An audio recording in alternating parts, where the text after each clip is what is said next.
आप अनकॉन्स्टिट्यूशनल, काला दिन, कुछ भी मोदी सरकार लेकर आती है आपके लिए अनकॉन्स्टिट्यूशनल हो जाता है, आपके लिए वो काला दिन हो जाता है। इसी तरीके से एक काला दिन सीए के वक्त आया था, इसी तरीके से एक काला दिन धारा 370 के वक्त आया था, इसी तरीके से पूरा लोकसभा का चुनाव काले दिन के तौर पे था। क्यों? क्योंकि उसमें आरक्षण हम लोग छीन रहे थे, उसमें संविधान की हम लोग हत्या कर रहे थे। सिर्फ झूठ बोलना, फॉल्स नैरेटिव सेट करना, लोगों में एक डर का माहौल पैदा करना, सिर्फ विपक्ष की अब ये भूमिका रह गई है। कल मुझे बता दीजिए विपक्ष के कितने नेता थे जो तथ्यों पे बात कर रहे थे? अधिकांश लोगों ने एक जनरलाइज स्टेटमेंट दे के भ्रम फैलाने का प्रयास किया कि मुसलमान के विरोध में ये बिल आ रहा है तो मुसलमानों की ज़मीन छीन ली जाएगी। भाई सिस्टम में अगर पारदर्शिता ला रहे हैं तो किसकी ज़मीन छीनी जाएगी? सिस्टम को अगर ट्रांसपेरेंट बनाया जा रहा है और सशक्त बनाया जा रहा है, प्रो पुअर मुसलमान बनाया जा रहा है, महिलाओं को इसमें इंक्लूड किया जा रहा है, तो ऐसे में चिंता आपको क्यों हो रही है? बट चिंता उन लोगों की स्वाभाविक है जो इसके ठेकेदार बने हुए हैं, जिन्होंने इसको भ्रष्टाचार का अड्डा बना के रखा हुआ है। उनको चिंतित होना स्वाभाविक है। जब उनके हाथ से चीज़ें जाकर गरीब मुसलमानों में बटेंगी तो स्वाभाविक है कि ये लोग चिंतित होंगे, और इसीलिए इन लोगों ने एक डर का माहौल बनाया। कल अगर इतनी ही चिंता थी तो क्लॉज बाय क्लॉज आप लोग करते ना। सारे कांग्रेस के सांसद, अगर इतनी ही चिंता थी तो एलओपी खुद बोलते, सारी बातों को इसके ऊपर रखते। जबकि बिल इंट्रोड्यूस हो रहा था तो एलओपी खुद गायब थे। उसके बाद मणिपुर मणिपुर मणिपुर मणिपुर करते ये लोग थक नहीं रहे। जब रात में देर रात जब मणिपुर को लेकर चर्चा हुई उस वक्त एलओपी गायब थे। तो ये तो कांग्रेस की गंभीरता को दर्शाता है कि इन लोगों ने इस विषय को कितने गंभीरता से लिया। सिर्फ झूठ बोलना, भ्रम फैलाना, हाल फिलहाल के वर्षों में आप उठा के देख लीजिए, हर विषय पे विपक्ष ने इसके अलावा कुछ नहीं किया। कोई तथ्यों के साथ आज तक इन्होंने बात नहीं की है। अमित शाह जी का एक बयान भी सामने आया, उन्होंने लालू जी के का जिक्र करते हुए कहा कि वो जैसा मजबूत वक्फ बिल चाहते थे ये वैसा बिल्कुल सही बात है। आप उनका बयान उठा के देख लीजिए, पिछली बार जब चर्चा हो रही थी उन्होंने स्पष्ट शब्दों में कहा था कि इसको और कठोर बनाया जाए। पटना, डाक बंगला चौक, हर जगह का इन्होंने जिक्र करते हुए कि कौन कौन सी ज़मीन ली गई है। तो ये बातें तो इन्होंने खुद बोली।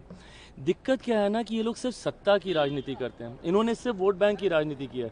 आज इनको ये वोट बैंक सूट कर रहा है, आज इनकी बात करेंगे, कल इनको कोई और विषय सूट करेगा, ये उसकी बात करेंगे। मैं अपनी बात में स्पष्ट कर देता हूं कि भाई मैं रामविलास पासवान का बेटा हूं। मेरे नेता, मेरे पिता ने अपनी पूरी पार्टी को 2005 में समाप्त कर दिया, ये कहते हुए कि प्रदेश में मुस्लिम मुख्यमंत्री होना चाहिए। राजद खामोश बैठी रही। इतनी चिंता थी मुसलमानों की तो एक बार मौका दे देते, बनने देते किसी मुस्लिम को मुख्यमंत्री। क्यों नहीं बनने दिया? कांग्रेस को इतनी ही चिंता थी तो एक बार मुस्लिम मुख्यमंत्री बिहार में बना देती। बड़ी बड़ी आबादी है बिहार में मुसलमानों की, वो नहीं किया। बट झूठ जब बोलने की बारी आएगी तो ये लोग सामने आ जाएंगे।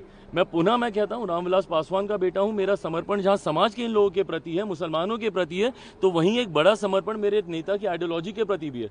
मैं गलती से भी कतई कोई ऐसा कदम नहीं उठाऊंगा जहाँ पे इस समाज का रत्ती भर भी कोई अहित हो। असदुद्दीन ओवैसी आपका जिक्र कर रहे हैं, चंद्रबाबू नायडू का जिक्र कर रहे हैं, नाम भुगतने होंगे, कह रहे हैं कि परिणाम चुनाव में भाई परिणाम आगे बिहार का चुनाव भी है, कैसे? भाई हर चुनाव एक चुनौती लेकर आता है और विपक्ष के एक फॉल्स नैरेटिव के साथ आता है। 2014 से हम लोग यही देख रहे हैं, मोदी आएंगे तो ये हो जाएगा, मोदी आएगा तो मुसलमान देश से। 2014 में तो यही था कि भाई देश से तो मुसलमान ही निकल जाएंगे। आज मुझे बता दीजिए क्या देश भर के मुसलमान चले गए हैं कहीं दूसरे देश में? 14 में इन्होंने ये भ्रम फैलाया, 19 में इन्होंने अलग भ्रम फैलाया, 24 में आरक्षण खत्म हो जाएगा, संविधान खत्म हो जाएगा। इन्होंने सिर्फ झूठ बोलकर चुनौती प्रस्तुत करने का काम किया। मैं तो तैयार हूं भैया चुनौती के लिए, मैं तैयार हूं। अभी 6-8 महीने के बाद ही तो बिहार में चुनाव है।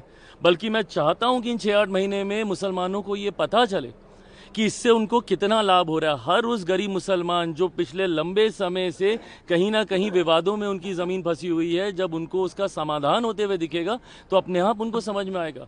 जब इस ऐसी ज़मीनों के ऊपर मुसलमानों के लिए, उनके परिवारों के लिए जब राजस्व जनरेट होगा तो उनको पता चलेगा कि उनके हक की ये बातें हम लोग कर रहे थे। आज नहीं कल हर किसी को समझ में आएगा। सीए का भी समझ में आ ही गया ना, किसी मुसलमान की नागरिकता नहीं छीनी गई। धारा 370 के बाद भी समझ में आ गया कुछ नहीं। राष्ट्रपति शासन लगा के रखेंगे, यूटी बना दिया, फलाना ढिमकाना, कभी राज्य में लोकतंत्र नहीं लौटेगा।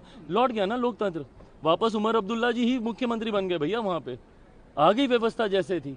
बट सिर्फ भ्रम फैलाना विपक्ष का ये काम है। आने वाले समय में चुनौतियों के लिए मैं तैयार हूँ, बिहार की भी चुनौती के लिए तैयार हूँ, 2029 के लिए भी तैयार हूँ। एक आखिरी सवाल ये भी है कि मोदी 1 और मोदी 2 के बाद मोदी 3 की सरकार है, क्या कहेंगे? क्योंकि बहुत बड़ा बिल था, कितनी मजबूत सरकार है जिस तरीके से सवाल उठ रहे हैं?